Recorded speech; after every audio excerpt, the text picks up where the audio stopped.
This is America in the Morning from Westwood One. Good morning, I'm John Trout. It's Friday, November 29th, 2024. Here's what's coming up on America in the Morning. America celebrates Thanksgiving with music and football. I got to meet 95-year-old Gladys. I'm Clayton Neville. President Biden remarks on the transition and potential plans by the incoming Trump administration at a Thanksgiving firehouse visit in Nantucket. I'm John Stolnis. At least 5 Democratic members of Congress from Connecticut were targeted by bomb threats on their homes Thursday. I'm Norman Hall. Mexicans are worried that 25% tariffs threatened by Donald Trump could affect entire regional economies. I'm Jennifer King. On Wall Street, investors are back at it this morning after the market spent yesterday. Thanksgiving closed. We have a half day of trading today. I'm Jessica Ettinger. Hyundai is recalling more than 226,000 SUVs and small cars in the U.S. I'm Lisa Dwyer. All ahead on America in the Morning.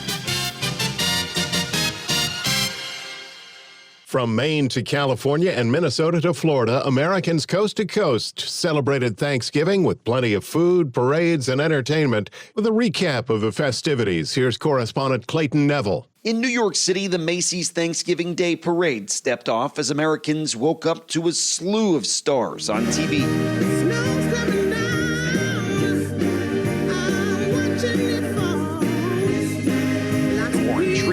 Country duo Dan and Shay among the performers. Yeah, we fancy like Applebee's on a date night. Got the Bourbon Street steak with the Oreo shake and some whipped cream on the top two. Even the Temptations made an appearance. I guess you say what can make me feel this way, my girl, my girl, my girl. Millions of people braved bad weather and rain to watch the parade. Elsewhere, parades were held in places like New Orleans ahead of the Bayou Classic and Houston, where a big crowd gathered to celebrate Turkey Day. We're listening now, courtesy of the talented members of the Stephen F. Austin Sonic Boom Band. The governor of Texas delivered meals to elderly Texans who need the help. I got to meet 95-year-old Gladys and wish her a very happy Thanksgiving, as well as provide her with a hot meal. The best thing we can do this Thanksgiving is to help a fellow Texan, especially our seniors, to make sure they enjoy in the bounty all of us appreciate here in our great state. A day of thanks and plenty of entertainment nationwide. The Thursday football brought halftime shows from artists like Shabuzi. Okay, 1, here comes the 2 to the 3 to the 4. Tell them bring another round and you play more. 2 stepping on the table, she don't need a dance floor. Oh my good Lord. Someone put me up a double shot of Lainey Wilson and Jelly Roll. The singer, that is, not the holiday dish. I'm Clayton Neville. President Biden spent part of his Thanksgiving visiting firefighters at a firehouse in Nantucket, Massachusetts, where he's vacationing for the holiday, while President-elect Donald Trump gathered with his family at his Florida Mar-a-Lago home. More from our John Stolnis. Flanked by First Lady Jill Biden, the president telling firefighters and police officers what he's thankful for this year. Thankful for my family. I'm thankful for a peaceful transition in the presidency, and I'm thankful for the fact that I think with the grace of God and good little neighbors, with a little luck, we're going to get some more progress in the Middle East. And I'm really thankful for being able to get the first peace done on Lebanon. There's a lot to be thankful for. I mean, look, we're the United States of America. I really believe there's nothing beyond our capacity. Nothing beyond our capacity. We work together. Answering questions from reporters, President Biden said he's focusing on making sure the incoming Trump administration is ready to govern right away. I want to make sure this transition goes smoothly. I want to make sure it goes smoothly. And all the talk about what he's going to do and not do, I think there may be a little bit of internal reckoning on his part. But the president did offer his thoughts on Trump's plans to increase tariffs on Canada and Mexico unless they clamp down on illegal border crossings. We have an unusual situation in America. We're surrounded by the Pacific Ocean, the Atlantic Ocean, and 2 allies, Mexico and Canada. And the last thing we need to do is begin to screw up those relationships.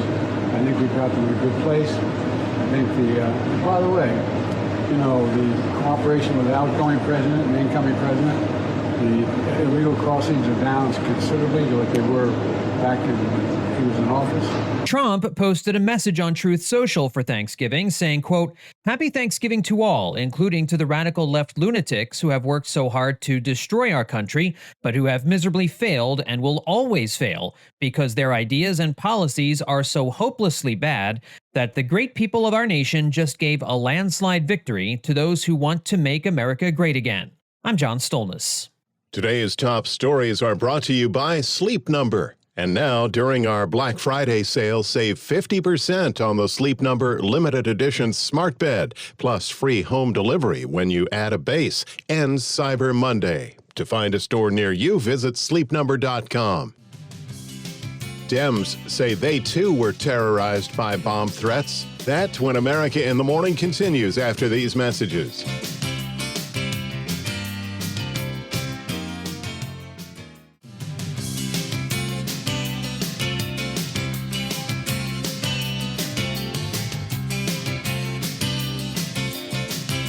Welcome back. You're with America in the Morning. Many folks are traveling back home today after the Thanksgiving holiday. With the forecast, here's AccuWeather.com meteorologist LaTroy Thornton. The season's most widespread intrusion of Arctic air so far will lead to a reminder that winter is on the way for a vast expanse of territory in the northern part of the country. In fact, high temperatures later today may struggle to even reach zero for northern North Dakota, with most of the state no warmer than the single digits above zero through the whole day. Look for low temperatures on Saturday morning to again drop below zero across northern and eastern North Dakota and perhaps even far northeastern Montana, with lows in the single digits and teens from northern Montana across northeastern South Dakota and as far south as central Iowa and far northern Illinois, with teens also in the forecast for parts of Pennsylvania, New York, and northern New England. While the cold will be the most extreme over the north, it will not be confined to just that area, with a chillier feel in the air from the interior northeast to parts of the south as well, thanks to a rather strong cold front continuing to clear the east coast through the day today. This will result in high pressure diving south and eastward in the wake of the front, allowing for very dry air to spread across much of the nation. This cold high pressure will take highs into just the 50s for portions of the Gulf Coast, with places like Mobile, Alabama in line for the coolest day since late winter. In terms of precipitation, most places have very little in store. However, some rain is expected across much of Florida today in association with the aforementioned East Coast front. However, the main story will be across the Great Lakes, where an extended and impressive lake effect snow setup will deliver feet of snow in spots, along with whiteout conditions and dangerous travel at times into the early part of next week.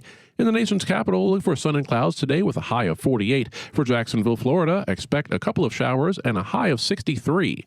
That's the nation's weather. I'm AccuWeather.com meteorologist LaTroy Thornton. Remember to follow us wherever you get your podcasts: Apple, Spotify, Amazon, and YouTube. Just search America in the Morning in your favorite listening app. I'm John Trout.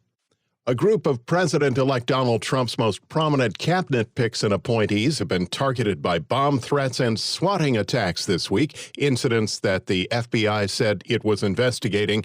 On Thanksgiving Day, a number of Democrat lawmakers from Connecticut were subjected to bomb threats, including 4 members of the House of Representatives and Senator Chris Murphy. Correspondent Norman Hall reports.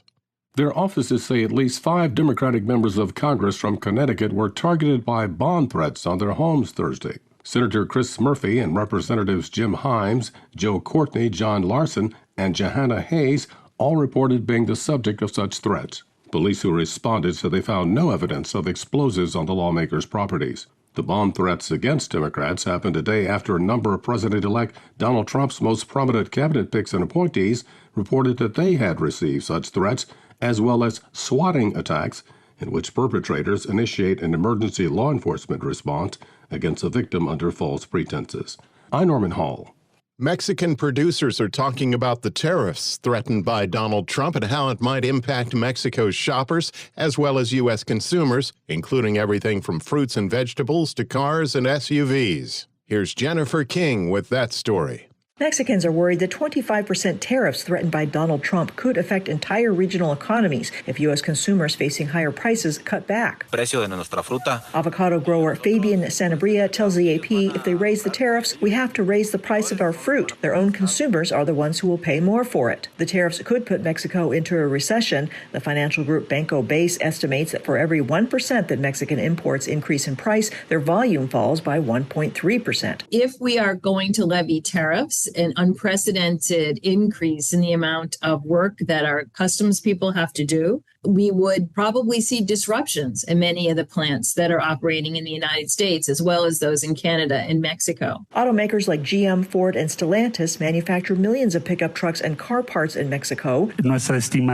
Mexico's Secretary of the Economy, Marcelo Ebrard, says the tariffs would hurt U.S. automakers and raise the price of a pickup truck by $3,000. He says the tariff policy is shooting yourself in the foot. I'm Jennifer King.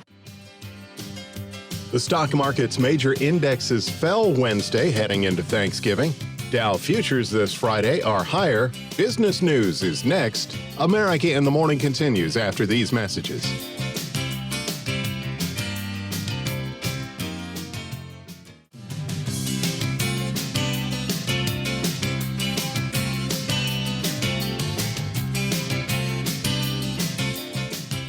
Welcome back. You're with America in the Morning.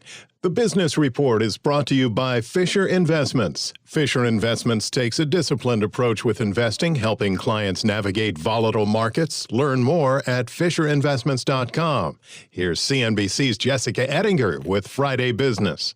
Wall Street back at it this morning after yesterday's Thanksgiving holiday. It's a half day of trading today with the markets closing at 1 p.m. Eastern. This is also the final trading day of November. Stocks are on pace for a winning month. It's been tough to knock the S&P 500 off course from this uptrend, even with the tariff headlines and things like that. It's been pretty locked in. You have the bullish bias for the year-end tailwinds as well as holiday week, and then just a general sense out there that the fundamentals are pretty supportive. CNBC's Mike Santoli. If you have a retirement account and you have an S&P 500 index fund in it, you're up about 25% so far this year. The Dow and the S&P having great years. The Dow is on pace for its best year since 2019. The S&P on pace for its best year since 2021. Black Friday is here. Pretty much gone are the days of consumers lining up at 3 a.m. in front of stores for screaming deals like a $5 TV set. But some people are back in stores this morning. Black Friday is still expected to be the busiest store shopping day of the year, according to Sensormatic, though not as big as years ago. However, now that most large retailers are again closed on Thanksgiving, that sort of happened during COVID and we continued it, it's now pushed those store doorbusters into Friday morning again, and that does help to lift traffic on Black Friday. Deloitte says spending during the stretch between Thanksgiving and Cyber Monday will hit a new record high of $650 per person. That's up 15% from last year. Interestingly, all household income groups do plan to spend more than last year during the stretch. CNBC's Courtney Reagan. Mega Millions with a $500 million Black Friday jackpot tonight. If anybody wins that, they're going to be in the red for the year or their life at $514 million. Well, first of all, it's the end of the month, so you'd want to buy it today or tomorrow because you've got leverage if a dealership needs to make its numbers. But will it be a December to remember for the auto industry? Lexus is using that line again in its ads for new cars this season. It's the 25th anniversary of those commercials. You're going to see the cars with the big red bows on top of them. They need a December to remember. They have to clear out inventory. The pace of sales this year, it's only up 1 or 2% compared to last year. At the beginning of this year, most thought that the industry would sell at least 16 million. That's not happening. Look at the incentive now. Up more than $3,700. That's the average right now. There are some places, if you look around, they'll be like, hey, you want $4,500 off a new vehicle? You want $5,000 off a new vehicle? Let's make a deal. CNBC's Phil LeBeau. On today's watch list, Wall Street with a half day of trading. Markets close at 1 p.m. Eastern. The bond market is closed the whole day. CNBC's Jessica Ettinger with Friday Business.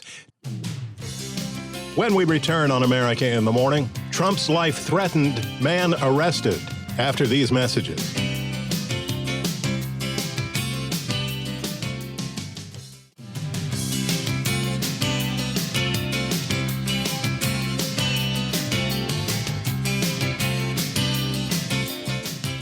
Welcome back. This is America in the Morning.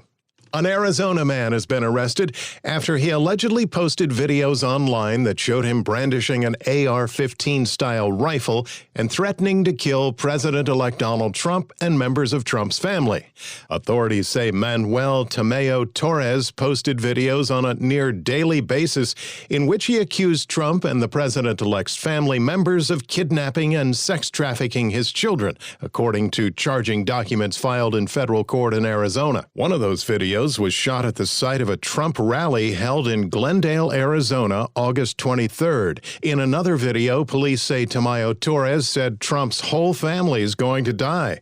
He was charged with 1 count of making threats against the president-elect and 4 counts of making false statements during the purchase of a firearm.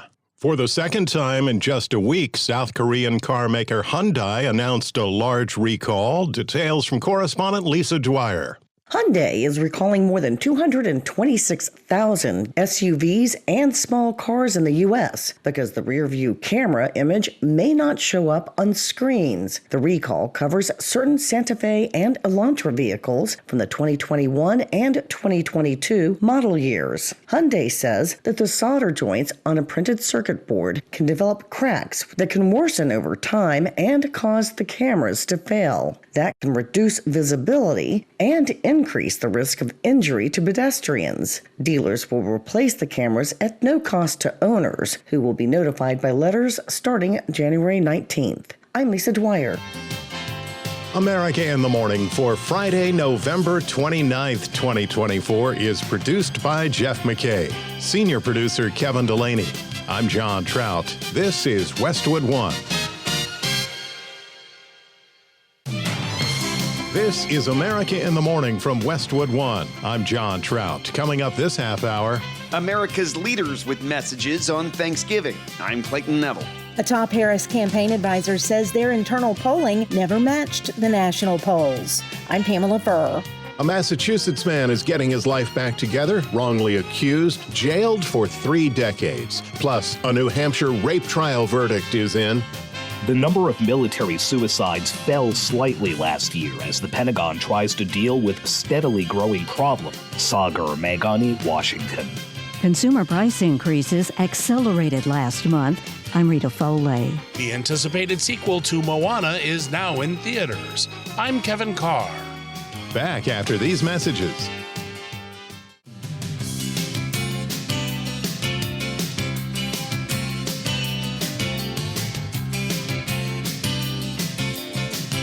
This is America in the Morning. Thanks for listening. Let's take a look at the national forecast as many people are back on the roads, in the sky, or on the rails today. Here's AccuWeather.com meteorologist LaTroy Thornton. With an area of low pressure essentially parked over the southern tip of James Bay in Canada near the Ontario-Quebec border, and numerous waves of energy rotating around this feature as it eventually shifts farther to the east through the weekend, the flow of colder air over the record warm Great Lakes will lead to a rather unstable situation, long duration, and most importantly, intense lake effect snow event lasting not only through today but into the start of next week. Snow is already underway downwind of the lakes, and it's expected to continue much of the time into Tuesday, for producing potent and sometimes narrow bands of snow that can lead to highly localized whiteout conditions and road closures as windy conditions bring in the coldest air of the season so far. Through Tuesday, a widespread 2 to 3 feet of snow is expected from parts of the western upper peninsula of Michigan, far northwestern Pennsylvania, and into western New York ski country, as well as areas just east of Interstate 81 in northern New York. Lower snow totals of 1 to 3 inches can extend through such areas as the Laurel Highlands of south central Pennsylvania, the New York-Vermont border zone, and even northern Indiana. Elsewhere in the nation, the vast majority of locations have a dry Black Friday in store, with strong high pressure keeping precipitation out of the west and very cold air expanding across the northern plains and the upper Midwest, with at least somewhat chilly conditions even reaching part of the central Gulf Coast, namely the New Orleans area. East of there, a cold front sweeping through Florida will lead to showers across the peninsula and even some steadier rain, mainly focused over the Florida Panhandle. That's the weather across America. I'm AccuWeather.com meteorologist LaTroy Thornton. Remember to follow us wherever you get your podcasts, Apple, Spotify, Amazon, and YouTube. Just search America in the Morning in your favorite listening app. I'm John Trout. From coast to coast, the country celebrated Thanksgiving, and the nation's outgoing and incoming leaders continue the transition of power following Donald Trump's election victory earlier this month. Correspondent Clayton Neville reports.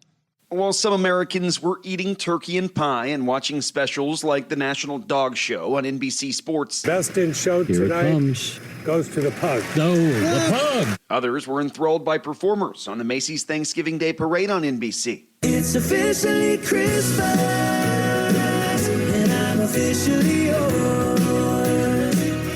But in Delaware, President Biden spoke with reporters about what he's thankful for. Thankful for my family. I'm thankful for a peaceful transition in the presidency, and I'm thankful for the fact that I think with the grace of God and good neighbors, with a little luck, we're going to get some more progress in the Middle East. The president hopeful for an extended ceasefire in the Middle East and hesitant on President-elect Donald Trump's plan for tariffs on Mexico and Canada. We're surrounded by the Pacific Ocean, the Atlantic Ocean, and two allies, Mexico and Canada. And the last thing we need to do is begin to screw up those relationships. The incoming Trump administration locked in on immigration. I hope they're able to stop migration, but I think it does rely on our federal government, especially with the new administration, to actually put pressure on Mexico. Texas DPS spokesman Chris Oliveira spoke to Fox News about Trump's new border zone. We're at different times now. We have a different leader that's actually going to put pressure now. Also, with the incoming U.S. border czar, Tom Homan. We placed infrastructure along the river. We were getting criticized, saying that was inhumane, that we were injuring people that were coming across the border. But yet we're saving lives. We're trying to deny illegal immigration, but also protect these children so they don't have to cross a dangerous river and also exploit themselves in a criminal network that's right. Being exploited by the cartels. Trump took to Truth Social to wish Americans a happy Thanksgiving. He posted, quote, especially to the radical left lunatics who have worked so hard to destroy our country, but who have miserably failed. He added, don't worry, our country will soon be respected, productive, fair, and strong. I'm Clayton Neville. Dissecting what went wrong with more than 3 weeks after election night, Kamala Harris' top campaign advisor says their internal polls never showed her with a lead over Donald Trump, even though the public polls did. More on the story from correspondent Pamela Furr. David Plouffe appearing on Pod Save America, saying they had some guarded optimism when Harris took over after President Biden decided to suspend his campaign. I mean, I think it surprised people because there was these public polls that came out in late September, early October, showing us with leads that we never saw. It was just basically a race that in the battlegrounds was 46-47, 47-48. So that's not where we started. We started behind. Plouffe listed other reasons he believes the vice president lost the election, admitting they had difficulty coming up with a cohesive message in the 107 days she had to campaign. At the end of the day, the political atmosphere was pretty brutal, and that's not an excuse. You had right track, wrong track, I think 28-72, about 70% of the country saying they were angry and dissatisfied. You had Trump's approval rating on his first term, frustratingly high, 48-51, depending on the state. Obviously, the incumbent president's approval rating around 38-41, depending on the state. And, I think the economy and inflation still driving a lot of votes. Meanwhile, Vice President Harris tried to share some optimism in a video called Financial Supporters. The outcome of this election obviously is not what we wanted. It is not what we worked so hard for. But I am proud of the race we ran. And your role in this was critical. What we did in 107 days was unprecedented. She went on to encourage those who voted for her. The strength of our country will be a function of our willingness to put in the work, and that we will do that work with a sense of joy, yes, with a sense of work ethic and understanding it's going to be hard, but it's good work. It's good work to be engaged in a collective fight for America's future. This is the first address to supporters since her concession speech. I'm Pamela Furr. While in prison, his mother and 4 siblings died, his girlfriend moved on without him, and he was badly beaten in his jail cell during several attacks. But now Massachusetts' Michael Sullivan has been awarded $13 million by a jury that ruled he was wrongfully convicted of murder. As correspondent Donna Warder reports, the now 64-year-old is trying hard to get his life back together. My name is Michael J. Sullivan. I'm 64 years old. I was wrongfully convicted of a first-degree murder. I was sentenced to Walpole State Prison for life. The Massachusetts man spent 27 years in prison for a 1986 robbery and murder before DNA freed him in 2013. Everything was different when I came home. Everything was different. Cars were talking to you. Everything was different. Earlier this month, a Massachusetts jury awarded Sullivan $13 million, but because of a state cap for wrongful convictions, he received just $1 million. It does help, of course it does, but it can never make up the years I lost. Those were my best years, my earning years. I never got married. I never had a kid. And Sullivan says because he had been serving life with no parole, no training programs were available to him, so he left prison with no skills. Because I was a lifer doing first degree in Massachusetts prisons, they don't allow a lifer to take up welding. They don't allow a lifer to take up hair cutting. There's no programs in prison for lifers to do anything. So when I came out, I had no skills. Now Sullivan says he's pretty much a loner, spending much of his time with his Yorkshire Terrier and pigeons he keeps at his sister's house. I'm Donna Warder. Gifts on this, the busiest shopping day of the year, when America in the Morning returns after these messages.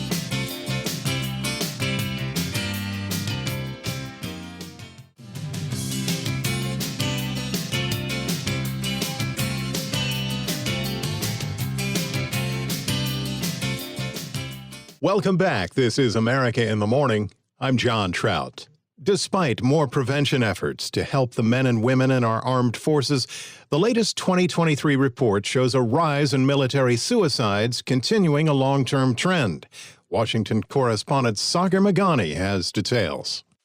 The total number of deaths dropped overall, but suicides among active duty troops were up slightly. And since the active duty force is now smaller, officials tell the AP the more accurate measure of suicides is not the total number, but rather the rate per 100,000 troops, and that inched up. The changes are not enough to determine yet if the military's prevention and treatment programs are working, and officials say the long-term trend still points to rising suicides. Sagar Meghani, Washington. There's a verdict in the rape trial for a former leader at a youth center in New Hampshire. Correspondent Lisa Dwyer has been following the case. A New Hampshire jury found Bradley Asbury, who is now 70 years old, guilty on 2 counts of being an accomplice to aggravated sexual assault. He faces a maximum prison term of 20 years on each count. Asbury served as a house leader at the Sununu Youth Services Center in Manchester. He was accused of restraining then 14-year-old Michael Gilpatrick on a staircase with the help from a colleague in 1998, while a third staffer raped the teen and a fourth forced him to perform a sex act. Asbury is among 11 men who were arrested that worked at the center or at an associated facility in Concord. Gilpatrick, who is now 41, says he wanted to hold the perpetrators accountable. I'm Lisa Dwyer. There's concern that a Major League Baseball team may have to leave town. Correspondent Kurt Anderson reports that the county, home to the Tampa Bay Rays, is asking for a commitment by the team before the county commission votes on bonds for its share of a new ballpark.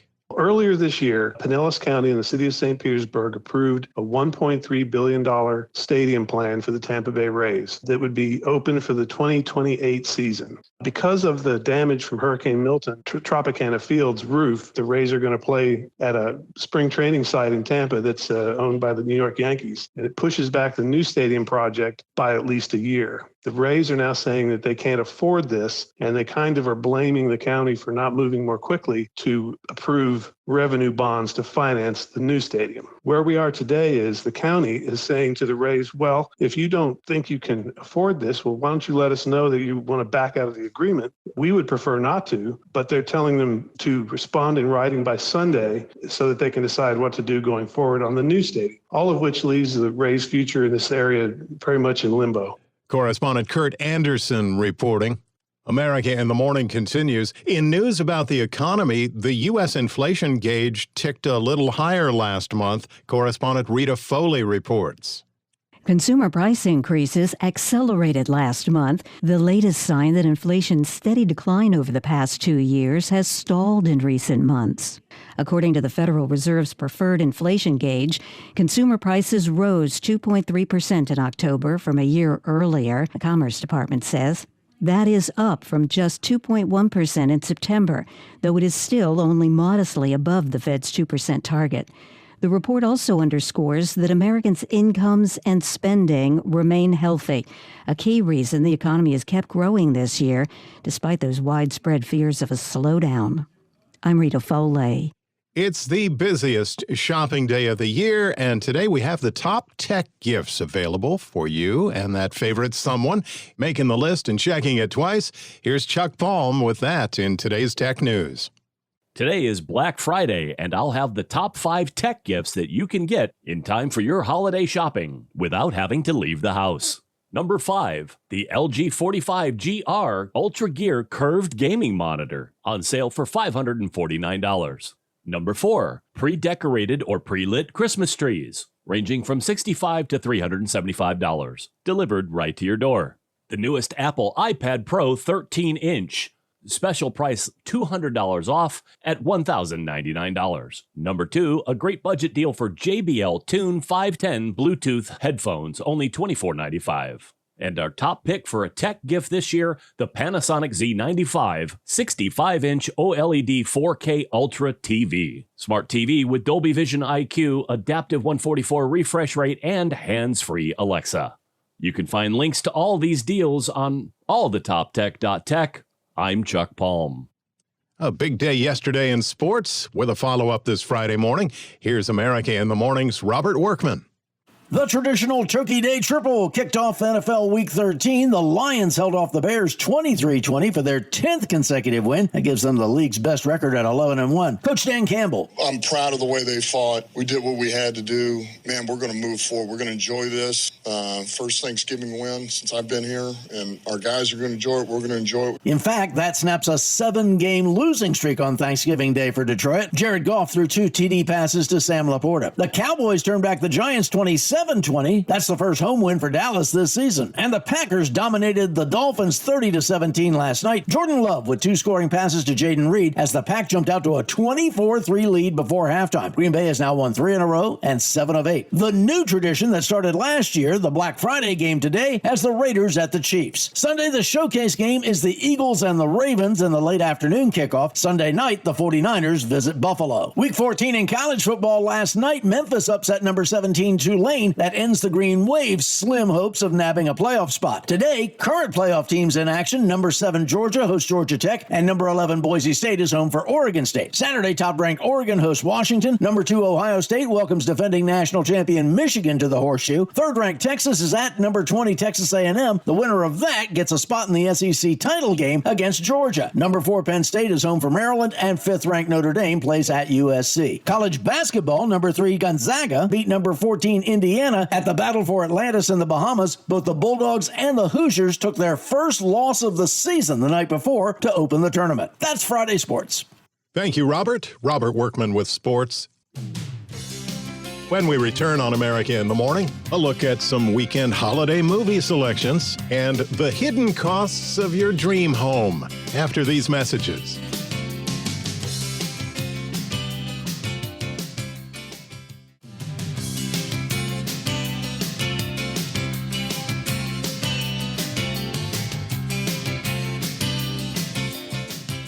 Welcome back. This is America in the Morning. A study looking into the costs of home ownership shows the dollar figures go beyond the home's price tag. Correspondent Stephen Kaufman explains.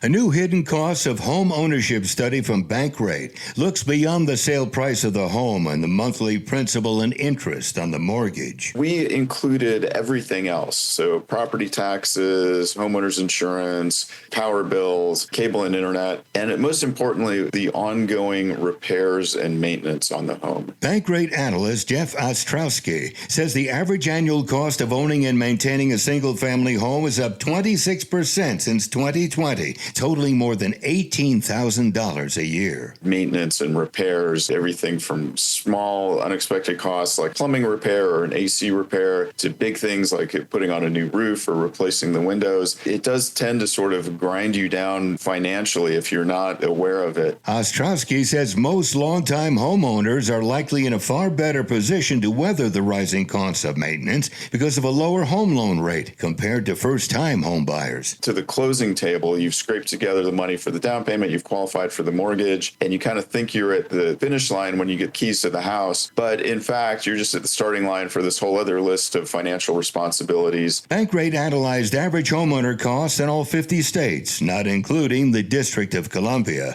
I'm Stephen Kaufman. Checking out films for the holiday weekend, our Kevin Carr has a sneak peek at the Disney animated sequel, Moana 2. In a year of hit-or-miss sequels, Disney Animation delivers another strong installment. Maui? It's been 8 years since we met the Polynesian heroine Moana as she teamed up with the demigod Maui to bring peace to her people. This time around, she's more in touch with her powers, but has a new challenge of reuniting lost tribes under the curse of an ancient god. This is a call from the ancestors to sail to new skies and reconnect our people across the entire ocean. All of the elements that made the first Moana shine are here. The voice cast, including Dwayne Johnson as Maui, brings the characters wonderfully to life. Can I get a chee-hoo? The animation is beyond impressive, presenting the beauty of the tropical waters and islands. And there are some catchy tunes, though not as many bangers as in the first film. Finally, we're back to who we're meant to be. This is a rare sequel that doesn't feel like a retread, enriching the characters and offering them an exciting adventure filled with magic and monsters. You will be destroyed, and your wayfinder too. Now I kind of miss the lava monster. The emotional center still grounds the film, and the comic relief with the pig, the chicken, and Maui's ego are well placed. Bring it on, Coco Nuts! Moana 2 gets 4 ocean waves out of 5. I'm Kevin Carr, and that's the way I see it. America in the Morning for Friday, November 29th, 2024 is produced by Jeff McKay, senior producer Kevin Delaney. I'm John Trout. This is Westwood One.